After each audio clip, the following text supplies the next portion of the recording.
तो हाँ भाई मेरी जाने मंस, welcome back to our channel that is concept भैया। मेरा नाम है रोहित खंडेलवाल। हम पढ़ रहे थे अपना chapter that is mole concept. आज है इसका एपिसोड नंबर 18, जिसके अंदर हम एक नया टॉपिक पढ़ने वाले हैं दैट इज एम्पिरिकल फॉर्मूला। तो अपनी गंडियां हिलाना बंद करो, आओ स्टार्ट करते हैं अपना एपिसोड बिना किसी गंड मस्ती के। देखो एम्पेरिकल फॉर्मूला वैसे तो बहुत ही आसान सा टॉपिक है, आओ जरा इस टॉपिक को समझते हैं। हम सीधा एग्जाम्पल से समझते हैं।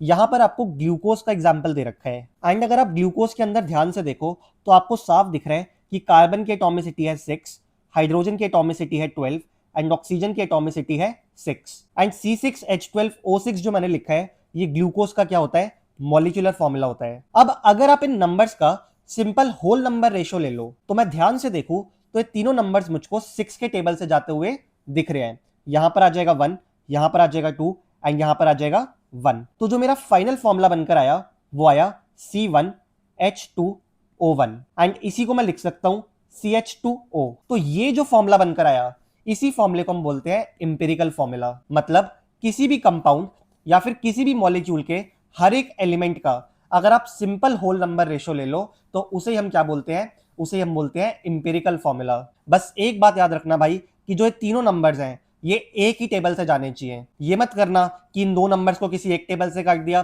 फिर इन दो नंबर्स को किसी एक टेबल से काट दिया तो आंसर गलत आ जाएगा। तीनों नंबर्स एक ही टेबल से जाने चाहिए। मान लो अगर फॉर्मूला सिर्फ इतना होता तो दोनों नंबर्स एक ही टेबल से जाने चाहिए थे। तो इस बात को अगर आप ध्यान रखोगे तो आपका आंसर हमेशा करेक्ट आएगा। तो इंपेरिकल फॉर्मूला क्या है, किसी भी कंपाउंड या फिर किसी भी मॉलिक्यूल के हर एक एलिमेंट का अगर आप सिंपलेस्ट होल नंबर रेशो ले लो तो उसे हम बोलते हैं उस कंपाउंड का इंपेरिकल फॉर्मूला। पर क्वेश्चन इतना सिंपल नहीं आता भाई। क्वेश्चन कैसे आता है वो देखो। क्वेश्चन ऐसे आता है मेरी जाने मन, वो आपको एक कंपाउंड दे देगा एंड बोल देगा आपके पास एक कंपाउंड एक्स है। कंपाउंड एक्स के अंदर तीन चीजें हैं, एक है कार्बन, एक है हाइड्रोजन एंड एक है ऑक्सीजन। एंड आपको तीनों एलिमेंट्स की क्या दे दी है, मास परसेंटेज या फिर परसेंटेज कंपोजिशन दे दिया है। अब इतना देने के बाद वो आपसे पूछेगा कि गेस करो इस कंपाउंड का इंपेरिकल फॉर्मूला क्या होगा। तो आप कैसे गेस करोगे, तो ये कुछ स्टेप्स हैं। अगर आप इन स्टेप्स को फॉलो करोगे तो आपका आंसर कभी जिंदगी में गलत नहीं आएगा। तो ध्यान से सुनना इन स्टेप्स को मेरी जाने मन। जो भी आपको परसेंटेजेस दे रखी हैं उसको आप क्या मान लेंगे, उस एलिमेंट का गिवन मास मान लेंगे। मतलब कार्बन का गिवन मास कितना हो गया 40 ग्राम, हाइड्रोजन का गिवन मास कितना हो गया 6.67 ग्राम एंड ऑक्सीजन का गिवन मास कितना हो गया 53.33 ग्राम। एंड यही चीज मैंने यहां पर लिखी भी हुई है कि आपको तीनों एलिमेंट्स की जो परसेंटेज दे रखी थी उसे ही आपने क्या अज्यूम कर लिया कि वो इनका गिवन मास है। अब एक बार गिवन मास आ गया भाई तो क्या आप इनके मोल्स नहीं निकाल सकते, बिल्कुल निकाल सकते हो। तो नेक्स्ट स्टेप यही होता है कि आप नेक्स्ट स्टेप के अंदर क्या करेंगे, इनके मोल्स निकालेंगे। कार्बन की परसेंटेज दे रखी थी 40, दैट मींस कार्बन का गिवन मास हो गया 40 ग्राम एंड इसको डिवाइड करवा दोगे आप 12 से। सिमिलरली हाइड्रोजन का एटॉमिक मास होता है 1 तो इसको 1 से डिवाइड करवा दोगे एंड ऑक्सीजन का होता है 16 तो इसको 16 से डिवाइड करवा दोगे। मेरे कुछ भाई क्या करते हैं कि हाइड्रोजन जब आता है तो इसको डिवाइड करवा देते हैं 2 से। मेरी जान यहां पर आपने सिर्फ एक हाइड्रोजन माना हुआ है तो आप 2 से थोड़ी डिवाइड करवाओगे।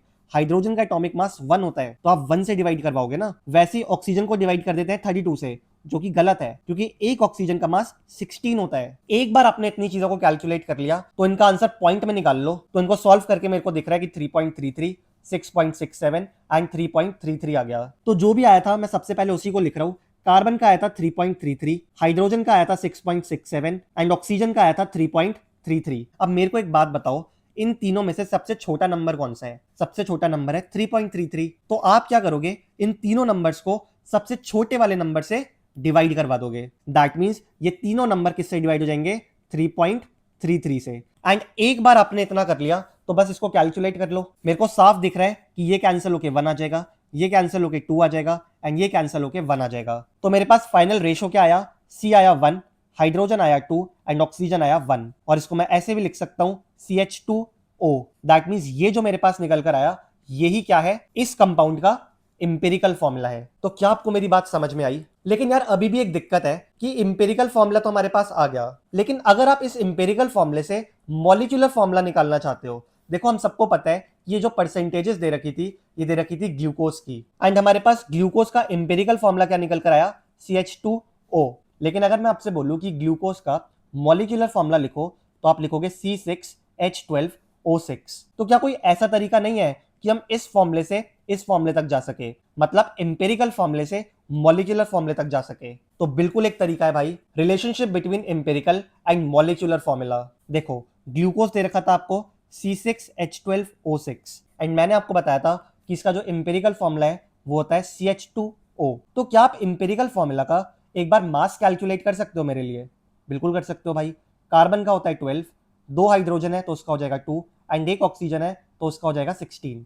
इसको सॉल्व करोगे तो आपका आंसर आएगा 30 ग्राम पर मोल। एंड ग्लूकोज का तो आप ऑलरेडी जानते हो कि इसका आता है 180 ग्राम पर मोल। अब एक काम करो कि ग्लूकोज के मॉलिक्यूलर मास और ग्लूकोज के एम्पेरिकल मास को आपस में डिवाइड करवा दो। डिवाइड क्यों करवा रहे हैं वो आपको थोड़ी देर बाद पता चलेगा। 180 को डिवाइड करवा दो 30 से, तो इसको सॉल्व करके आंसर आएगा 6। सही है। ग्लूकोज का एम्पेरिकल फॉर्मूला क्या आया था? ग्लूकोज का एम्पेरिकल फॉर्मूला आया था CH2O। एक काम करो इसको 6 से मल्टीप्लाई करवा दो। और 6 से मल्टीप्लाई क्यों करवाया हमने? क्योंकि जो रेशो आया था हमारे पास वो कितना आया था? 6 आया था। तो आपके पास कार्बन हो जाएंगे 6, हाइड्रोजन हो जाएंगे 12 एंड ऑक्सीजन हो जाएगी 6। एंड ध्यान से देखो मेरी जान, तो ये क्या निकल कर आ गया? ये ग्लूकोज का मॉलिक्यूलर फॉर्मूला निकल कर आ गया। तो कहीं ना कहीं मेरे को एक और हिंट मिला। आपने ग्लूकोज का एम्पिरिकल फॉर्मूला निकाल लिया था। अगर आपको इस कंपाउंड X का मॉलिक्यूलर मास गिवन होता तो आप क्या कर सकते हो कि एम्पिरिकल मास निकाला एंड फिर मॉलिक्यूलर मास और एम्पिरिकल मास को आपस में डिवाइड करवा के n की वैल्यू निकाल ली। हमारा इस केस में n आया था 6 एंड जब आप इस n को मल्टीप्लाई करते हैं एम्पिरिकल फॉर्मूला मास से तो आपका मॉलिक्यूलर फॉर्मूला मास निकल कर आ जाता है। क्या आपको ये सारी कहानी समझ में आ रही है? अब अगर नहीं भी आ रही तो कोई दिक्कत नहीं है, क्योंकि जब आप क्वेश्चंस करोगे तो आपको इजीली समझ में आएगा कि चल क्या रहा है, क्योंकि टॉपिक ऐसा ही है कि इसको क्वेश्चंस के थ्रू समझा जाए। तो ध्यान से देखो, तो ये सेम ही चीज यहाँ पर लिखी भी हुई है। अब जो भी हमने पढ़ा इसकी गवाही आपको देगी एनसीईआरटी। एनसीईआरटी हमसे बोलती है कि इंपेरिकल फॉर्मूला जो होता है वो सिंपलेस्ट होल नंबर रेशियो देता है किसी भी कंपाउंड का।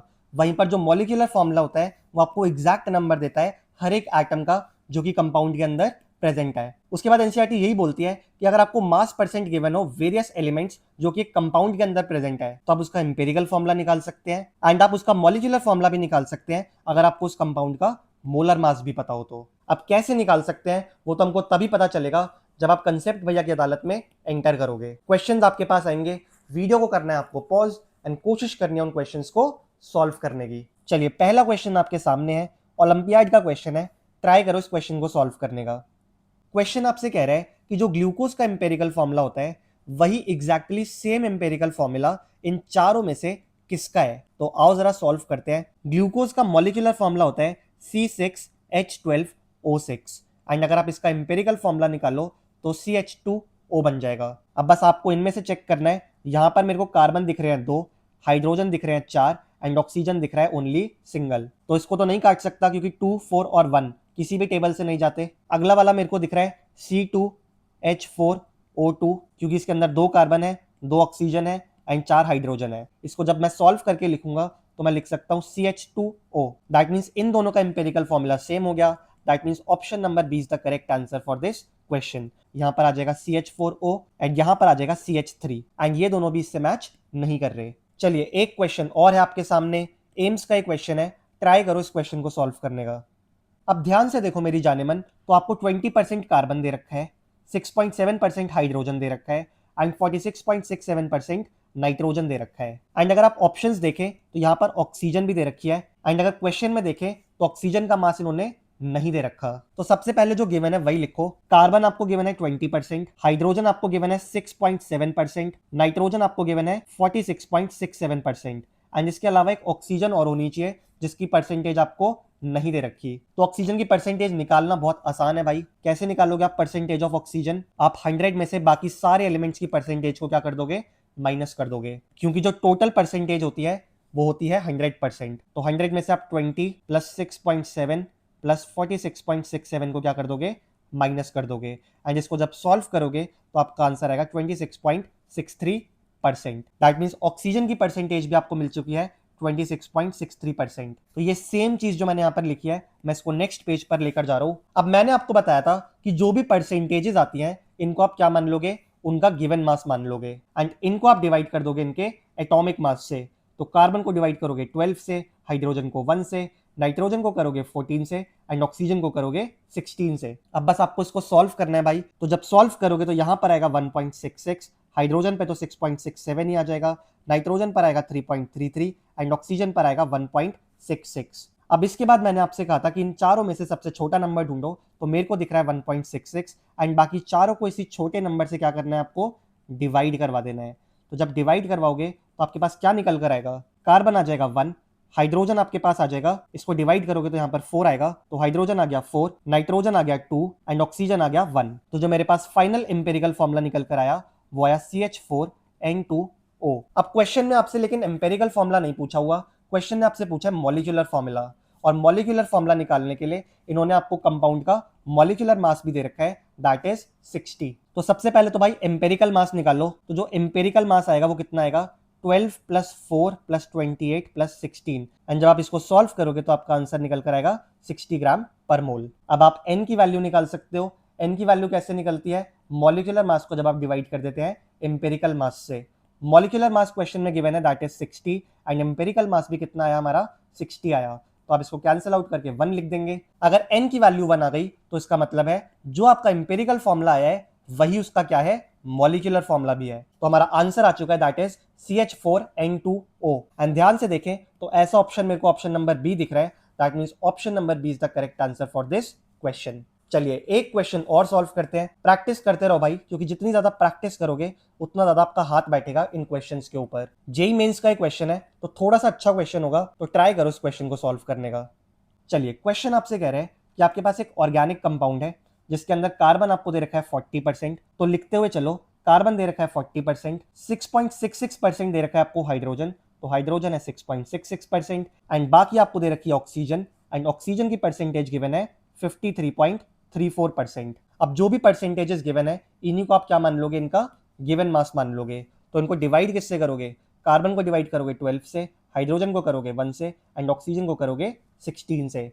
इसको सॉल्व करो तो कार्बन आ जाएगा 3.33, हाइड्रोजन आ जाएगा 6.66 एंड ऑक्सीजन आ जाएगा 3.33। सबसे छोटा नंबर कौन है, 3.33 है, तो तीनों को किससे डिवाइड कर दोगे, 3.33 से डिवाइड कर दोगे। तो इसको जब सॉल्व करोगे भाई तो आपके पास आंसर आएगा CH2O। कैसे, क्योंकि इसको कैंसिल करके 1 आएगा, इसको कैंसिल करके 2 एंड इसको कैंसिल करके 1 आएगा। तो हमारे पास इंपेरिकल फॉर्मूला निकल कर आ चुका है कंपाउंड का, दैट इज CH2O। लेकिन आपसे पूछा गया क्या, मॉलिक्यूलर फॉर्मूला। बट अगर आप ध्यान से देखें तो क्वेश्चन के अंदर आपको मॉलिक्यूलर मास नहीं गिवन, बट एक हिंट जरूर गिवन है कि STP पर इसकी डेंसिटी कितनी होती है, 0.00535 ग्राम पर ml होती है। तो आओ जरा इस चीज को यहां पर लिख लेते हैं, डेंसिटी कितनी गिवन है आपको, 0.00535 ग्राम पर ml, मतलब 1 ml का जो मास होता है दैट इज 0.00535 ग्राम। एंड आप खुद सोच के देखो, अगर आप 22400 ml का मास निकाल लें तो क्या वही इसका मॉलिक्यूलर मास नहीं हो जाएगा, बिल्कुल हो जाएगा भाई। तो मॉलिक्यूलर मास की कितनी वैल्यू आ जाएगी, 0.00535 मल्टीप्लाइड बाई 22400 एंड जब आप इसको सॉल्व करेंगे तो आपका अप्रोक्सीमेटली आंसर कितना आएगा, 120 ग्राम आएगा। तो मेरे पास मॉलिक्यूलर मास निकल कर आ चुका है एंड मेरे पास एम्पेरिकल फॉर्मूला निकल कर आ चुका है। तो क्या यहां से मैं एम्पेरिकल मास का फॉर्मूला नहीं निकाल सकता, बिल्कुल निकाल सकता हूं।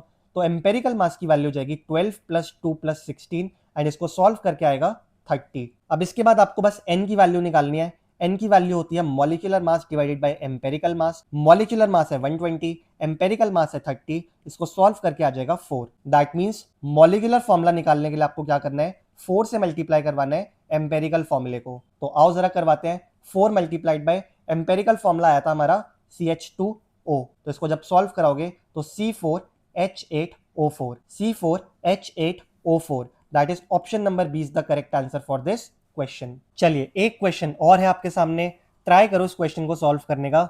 जेई मेंस का एक क्वेश्चन है, आई होप आपने इस क्वेश्चन को ट्राई कर लिया होगा मेरी जान। क्वेश्चन की लैंग्वेज थोड़ी अजीब सी है। क्वेश्चन हमसे कह रहे हैं कि आपको जो कार्बन का मास दे रखा है वो 4 टाइम्स है हाइड्रोजन के मास के एंड जो ऑक्सीजन का मास है वो है 1.5 टाइम्स ऑफ कार्बन। तो सबसे पहले किसी एक को तो आपको एक्स मानना ही पड़ेगा भाई। तो मैं क्या बोलता हूं, हाइड्रोजन के मास को एक्स मान लेते हैं। तो जो भी मैंने माना उसको लिखिए, मास ऑफ हाइड्रोजन को मैंने माना x, मास ऑफ कार्बन मेरे को गिवन है 4 times the mass of hydrogen, that is 4 times of x and वहीं पर मास ऑफ ऑक्सीजन भी मेरे को गिवन है, that is 1.5 times the mass of carbon. तो 1.5 को मल्टीप्लाई कर दोगे कार्बन के मास से एंड कार्बन का मास आप देख सकते हैं कितना है, 4x। तो इसको मल्टीप्लाई करवाओगे 4x से तो आपका आंसर निकल कर आएगा 6x। तो मेरे पास तीनों चीजें आ चुकी हैं भाई, हाइड्रोजन भी आ चुका है, कार्बन भी आ चुका है एंड ऑक्सीजन भी आ चुकी है। हाइड्रोजन का मास था x, कार्बन का मास था 4x एंड ऑक्सीजन का था 6x। अब सबसे पहले आप इनके मोल्स निकालोगे, तो इसको डिवाइड करोगे 1 से, इसको डिवाइड करोगे 12 से एंड इसको डिवाइड करोगे 16 से। तो जो भी कट रहा है उसको काटो,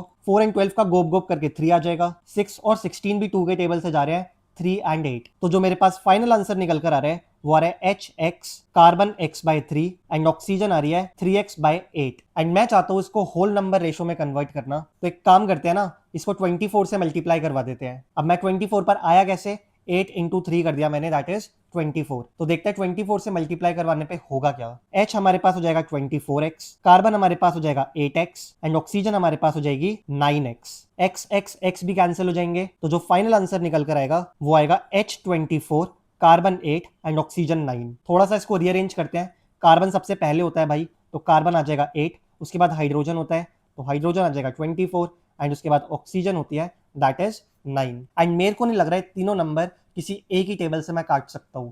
दैट मीन्स ये जो आ गया मेरे पास, यही क्या है इस कंपाउंड का एम्पेरिकल फॉर्मूला। एंड ध्यान से देखें तो option number C is the correct answer for this question. अच्छा क्वेश्चन था भाई, थोड़ी सी लैंग्वेज कंफ्यूजिंग थी। एक बार आपने अगर इतना लिख लिया तो उसके बाद तो क्वेश्चन बहुत सिंपल सा है। अब आपके मन में एक डाउट जरूर हो सकता है कि भैया आपने हमको कहा था कि यहाँ पर जो स्मॉलेस्ट नंबर होता है उससे आप तीनों को डिवाइड करवा देते हैं, जो कि बिल्कुल ठीक बात है भाई। लेकिन आप ये सोचो कि हम ऐसा करते क्यों हैं। हम ऐसा इसलिए करते हैं ताकि हम एक होल नंबर रेशो लिख सके। यहाँ पर आप सबसे छोटा नंबर क्या देख पा रहे हो, यहाँ पर सबसे छोटा नंबर है x/3। तो अगर आप इनको x/3 से डिवाइड भी करवा दोगे, आंसर तो आपका तब भी निकल कर आ जाएगा, लेकिन वो थोड़ा सा डिफिकल्ट हो जाएगा। इससे बड़े आप इन दोनों का एलसीएम लो और तीनों को उस एलसीएम से मल्टीप्लाई करवा दो, जिससे हमारा फाइनली क्या निकल कर आ गया, होल नंबर रेशो निकल कर आ गया। तो ऐसे भी क्वेश्चंस को सॉल्व करा जा सकता है, बस हमारा टारगेट पूरा होना चाहिए। चलिए एक क्वेश्चन और है आपके सामने, सीपीएमटी का एक क्वेश्चन है एंड बहुत ही आसान क्वेश्चन है।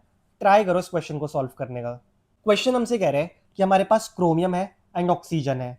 क्रोमियम के आइटम्स हमको इतने दे रखे हैं एंड ऑक्सीजन के आइटम्स हमको इतने दे रखे हैं। अब आपसे पूछा है कि इसका एम्पेरिकल फॉर्मूला बताओ। तो बहुत ही सिंपल क्वेश्चन है भाई। सबसे पहले आपको क्रोमियम दे रखा है, उसके बाद आपको ऑक्सीजन दे रखी है। तो क्रोमियम के आइटम्स कितने हैं, 4.8 into 10 to the power 10 and oxygen के आइटम्स कितने हैं, 9.6 इंटू 10 टू द पावर 10। सबसे पहले क्या करोगे, इसके मोल्स निकालोगे और आपको एटम्स गिवन है तो इसको किससे डिवाइड करोगे आप, 6 इंटू 10 टू द पावर 23 से। सिमिलरली इसको भी किससे डिवाइड करोगे, 6 इंटू 10 टू द पावर 23 से। अब इनके मोल्स निकल कर आ चुके हैं। अब इसके बाद आपको इनका रेशो लेना है, तो रेशो लेना तो बहुत ही आसान है भाई, ये दोनों तो कैंसिल आउट हो जाएंगे। 10 to the power 10 10 to the power 10 को मार डालेगा, तो हमारे पास जो फाइनल आंसर निकल कर आया that is chromium 4.8 and oxygen 9.6। And थोड़ा सा और ध्यान से देखो भाई, तो ये भी 1 और 2 पर जा रहे हैं, that is CrO2 is the correct answer for this question, that means option number B. चलिए भाई एक क्वेश्चन और है आपके सामने, 2024 का एक क्वेश्चन है।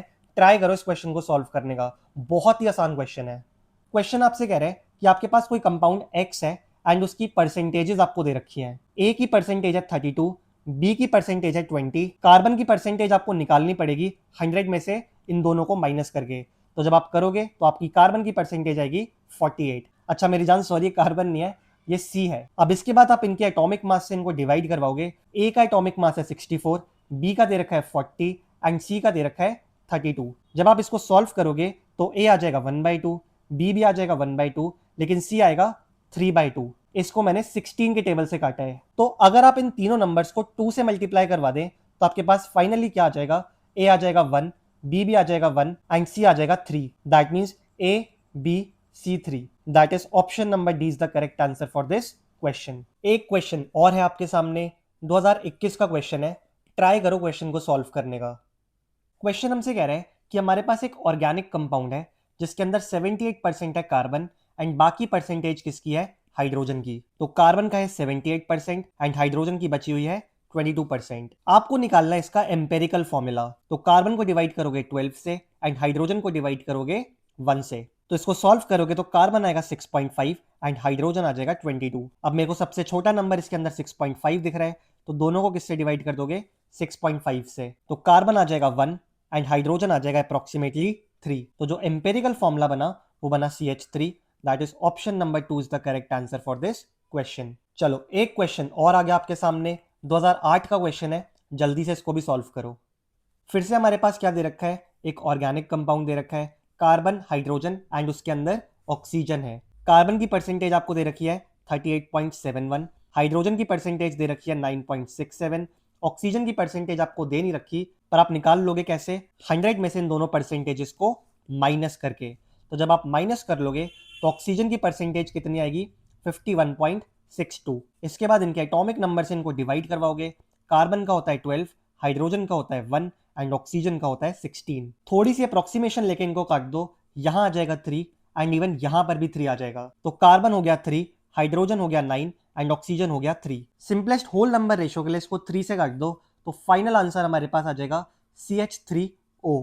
That is option number 2 is the correct answer for this question. आज का लास्ट क्वेश्चन आपके सामने है, 2002 का ही क्वेश्चन है, ट्राई करो इसको सॉल्व करने का। फिर से बड़ा आसान क्वेश्चन है। कार्बन की परसेंटेज दे रखी है 40, वैसे ही हाइड्रोजन की आपको दे रखी है 13.3 एंड नाइट्रोजन की आपको दे रखी है 46.7%।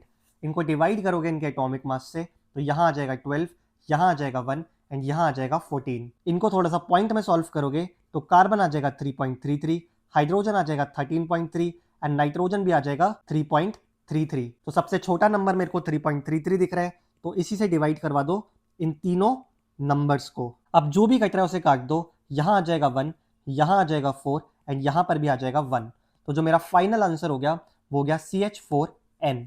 That is option number 3 is the correct answer for this question. तो आई थिंक यार बहुत ही आसान से क्वेश्चंस थे एंड आपको मजा भी आया होगा इन क्वेश्चंस को करके। थैंक यू सो मच मेरी जाने मन कंसेप्ट भैया को सपोर्ट करने के लिए, एंड यही सपोर्ट मैं चाहता हूँ कि आप आगे भी करते रहो, क्योंकि आपका ही सपोर्ट मेरी ताकत है। एपिसोड को एंड तक देखने के लिए थैंक यू। मिलते हैं नेक्स्ट एपिसोड में नेक्स्ट टॉपिक के साथ। तो बकचोदी भी करो लेकिन पढ़ाई भी करते रहो। All the very best.